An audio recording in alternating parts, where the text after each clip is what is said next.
전북 지역에서 지난달 30일부터 이틀간 17명이 추가로 코로나19 확진 판정을 받았습니다. 지역별로는 익산과 군산, 전주 순으로 지역 감염 확산세가 이어지고 있습니다. 코로나19와 관련해 확인되지 않은 허위 사실을 유포한 사람들에 대한 단속이 강화됩니다.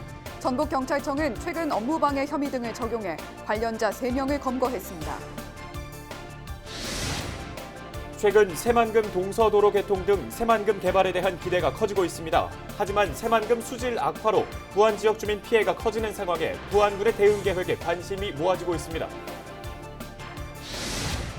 정읍시 청년 인구는 매년 일자리 부족을 이유로 외부로 유출되고 있습니다. 정읍시는 도시재생 사업 일환으로 청년 창업 가게를 제공하는 등 청년 유출을 최소화할 계획입니다.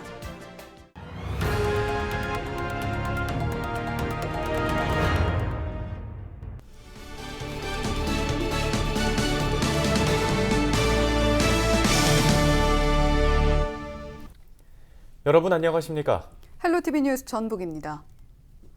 전북도 보건당국은 지난달 30일부터 1일 오후 6시 현재까지 24명이 추가로 코로나19 확진 판정을 받았다고 밝혔습니다.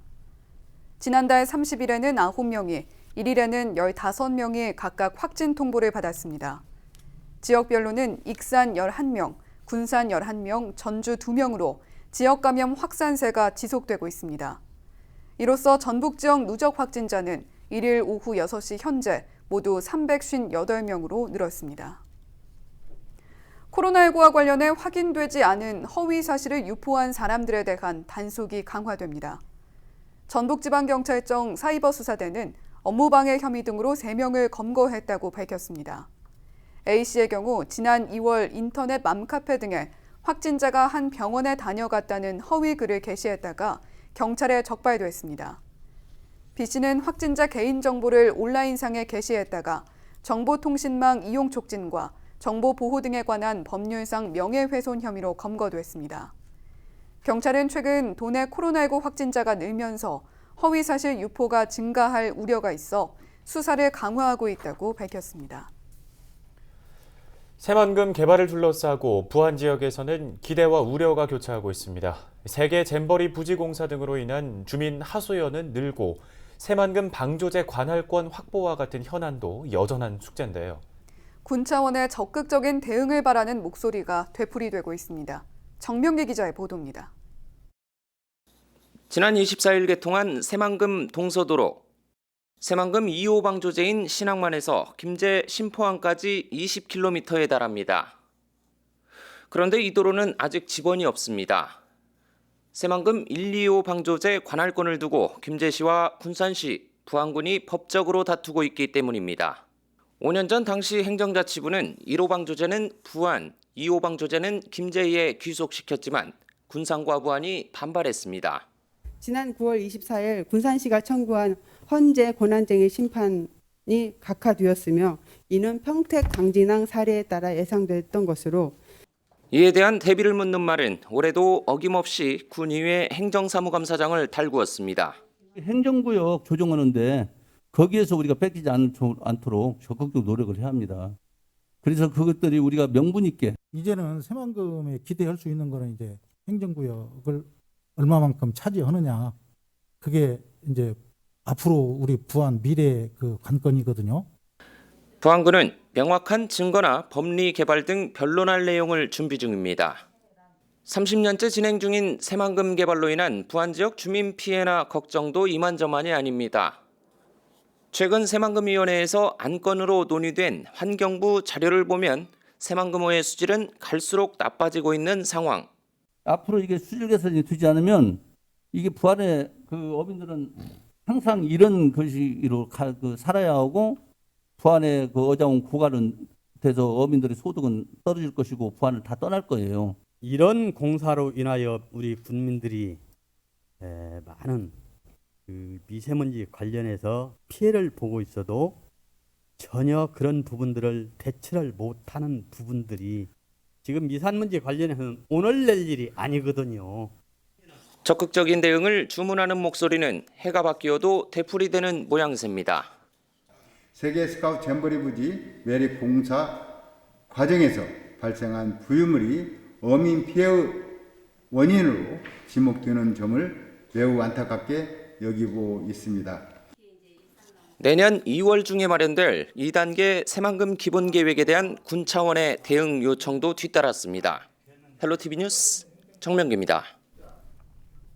전북도는 2023 새만금 세계 잼버리 총 사업비가 846억 원으로 확정됐다고 밝혔습니다.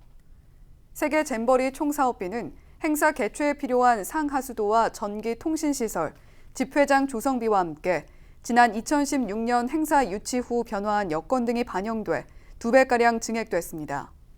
전북도와 유관기관 등은 내년부터 야영장과 전력시설을 설계하고 참가자 등록과 교육관리 프로그램 구축에 나설 방침입니다. 연말연시 불우이웃을 돕기 위한 전북 희망 2021 나눔 캠페인이 1일 시작됐습니다. 전북 사회복지공동모금회 사랑의 열매는 전주 오거리 문화광장에 대형 사랑의 온도탑을 설치하고 나눔 캠페인 출범식을 가졌습니다. 올해 목표액은 코로나19 장기화를 고려해 지난해 78억 1천여만 원보다 적은 63억 9천만 원으로 하향 조정했습니다. 모금 활동 22년 만에 하향 조정은 처음입니다.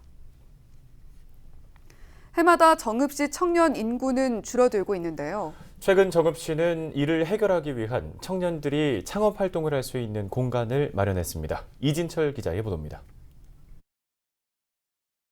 해마다 정읍에 사는 청년들의 수는 줄어들고 있습니다. 지난 5년 사이 15,000명 가까이가 정읍을 떠났습니다. 청년들이 떠나는 이유 가운데 하나는 일자리 문제입니다. 제조업과 축산업 위주인 정읍에선 실질적으로 청년들이 원하는 일자리는 부족하다는 지적이 나오고 있습니다. 요새 청년들이 가장 많이 원하는 산업군들 보면 유튜버라든지 아니면 이모티콘 작가라든지 창의적인 영역, 빅데이터 영역이란 디자인 영역이라든지 가치가 높은 영역에 참여하길 원하는데 그런 산업군이 지역에 현저하게 낮다라는 거죠. 실질적인 청년 일자리 창출을 위한 창업 활동을 펼칠 수 있는 공간이 정읍에 들어섰습니다. 이번에 준공된 청년 챌린지숍에는 창업을 준비할 수 있는 사무실과 미팅룸, 세미나실 등을 갖추고 있습니다. 창업을 원하는 청년은 시세보다 저렴한 임대료를 내고 해당 시설을 이용할 수 있습니다. 청년들의 도전과 성장의 공간이 될 청년 창업 챌린지숍 운영으로 청년들의 일자리 창출은 물론 지역 중심 상권 활성화에도 큰 도움이 될 것으로 기대됩니다. 더 이상 청년들이 떠나는 것이 아닌 머물고 미래를 설계할 수 있는 구심점으로 창업 공간이 역할을 할 수 있을지 관심이 모아지고 있습니다. 헬로티비 뉴스 이진철입니다.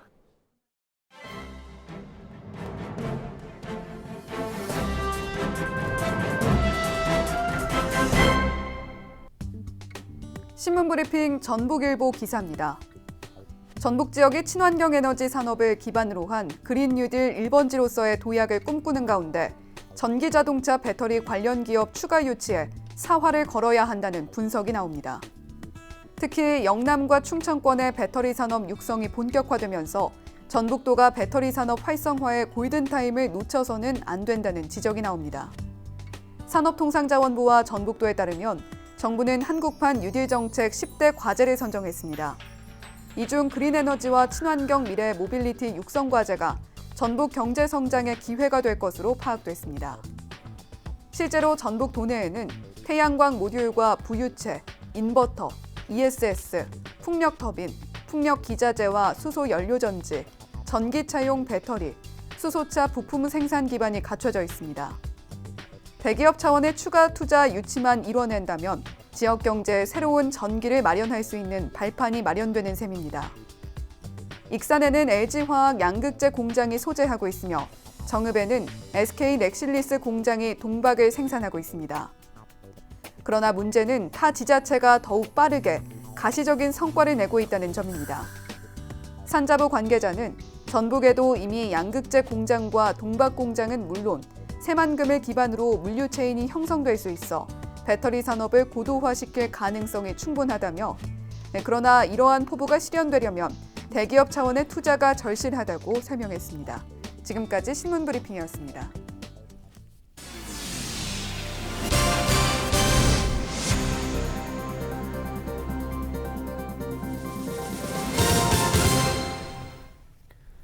정읍시가 지역 막걸리를 주제로 특화거리 조성에 나섭니다. 지역 고유의 먹거리 가운데 하나인 막걸리를 소재로 특화거리를 조성해 지역 농산물 소비 확대와 지역 상권 활성화를 이뤄내겠다는 목표입니다. 정읍시는 지난 9월에 완료한 거리 조성 연구 용역을 바탕으로 내년부터 본격적인 사업을 추진할 계획입니다. 고창군이 비대면 방식의 취업 박람회를 개최합니다. 이번 박람회에는 오는 15일까지 고창 지역의 20여 개의 기업이 참가해 100여 명 인력을 채용할 예정입니다. 취업 박람회는 포털 사이트에서 고창군 온택트 취업 박람회를 검색하면 접속할 수 있는데요. 박람회 사이트에서는 기업의 급여와 복리 후생 등을 확인할 수 있고 비대면 면접 교육도 받을 수 있습니다. 임실군 보건의료원에 컴퓨터 단층 촬영 장치, 즉 디지털 CT 장비가 도입되면서 한 차원 높은 의료 서비스 제공이 가능해졌습니다. 임실군 보건의료원은 신민 임실군수와 양형식 보건의료원장 등이 참석한 가운데 영상의학과 CT실 개소식을 가졌습니다. 이번에 도입한 CT 장비는 높은 해상도로 정확한 진단이 가능하고 인체에 미치는 방사선의 양을 최대 60%까지 줄일 수 있는 것으로 알려졌습니다. 이번에 도입된 CT 장비를 통해 한 차원 높은 진단과 진료가 가능해졌습니다. 앞으로도 국민들에게 양질의 의료 서비스를 제공할 수 있도록 최선을 다하겠습니다. 선정적 영상물에 아동과 청소년의 신체 일부를 합성한 뒤 사회관계망 서비스 SNS를 통해 유포한 30대가 경찰에 붙잡혔습니다. 전북경찰청 사이버수사대는 성폭력 범죄의 처벌 등에 관한 특례법 위반 혐의로 A씨를 조사 중이라고 밝혔습니다. A씨는 지난 2017년 8월부터 최근까지 선정적 사진이나 영상에 일반인의 얼굴을 합성하고 이를 SNS에 게시하는 등 1,200여 명에게 유포한 혐의를 받고 있습니다. 전북지방경찰청이 수능 당일 지각이 우려되는 수험생들을 위해 편의를 제공할 방침입니다. 정읍역과 남원역, 김제터미널과 임실터미널, 부안터미널 등 도내 24곳에서 수험생을 태워주기로 한 건데요. 경찰은 수능 당일 아침 6시 반부터 오후 7시 반까지 교통 상황을 특별 관리하겠다고 밝혔습니다. 전북도 소방본부는 2021학년도 대학 수학 능력 시험이 치러지는 전북 지역 68곳 시험장에 소방안전관리관을 배치하기로 했습니다. 간호사와 응급구조사 자격을 갖춘 소방공무원으로 구성된 소방안전관리관은 시험 중에 발생할 수 있는 각종 응급 상황에 대응하게 됩니다. 또 코로나19로 자가격리 중인 수험생을 시험장까지 이송하는 역할도 맡게 됩니다. 날씨 정보입니다. 수요일에는 기온이 소폭 오르겠습니다. 아침에는 0도, 한낮에는 9도까지 오르겠는데요. 미세먼지 농도는 보통 수준이지만 공기 중 오염물질이 쉽게 번지겠습니다. 목요일에는 낮 기온이 조금 떨어집니다. 아침에는 0도, 한낮 7도 나타내겠는데요. 미세먼지와 초미세먼지 농도도 계속해서 보통 수준 보이겠습니다. 수요일 지역별 아침 최저기온은 임실이 영하 3도로 가장 낮은 가운데 다른 지역은 영하 1도에서 2도 선에 머물겠습니다. 주간 날씨입니다. 대체로 맑은 가운데 가끔 구름 지나는 한 주가 되겠습니다. 금요일에 영하권 추위가 찾아왔다가 주말인 일요일부터는 기온이 다시 조금 오르겠습니다. 바다 날씨입니다. 서해와 남해 해상 흐리거나 구름 많겠고 물결은 최고 1m로 비교적 잔잔하게 일겠습니다. 생활지수입니다. 아침, 저녁 추운 날씨에 감기 걸리기 쉽습니다. 가급적이면 외출을 자제하시고 과로는 금물인데요. 외출할 때는 마스크와 목도리를 착용해 몸을 따뜻하게 유지하는 게 좋겠습니다. 날씨 정보였습니다. 지난주 국내 코로나19 확진자 하루 평균 400명가량으로 전주와 비교해 144명 늘었습니다. 이달 들어 청장년층 확진자가 크게 늘어 걱정인데 무엇보다 개인 방역 철저히 하셔야겠습니다. 어느덧 올해도 한 달밖에 남지 않았습니다. 코로나19로 어렵고 힘든 일 많았던 한 해였는데요. 남은 한 달 잘 마무리하시고 무엇보다 건강한 연말 보내시기 바랍니다. 뉴스를 마칩니다. 시청해주신 여러분 고맙습니다.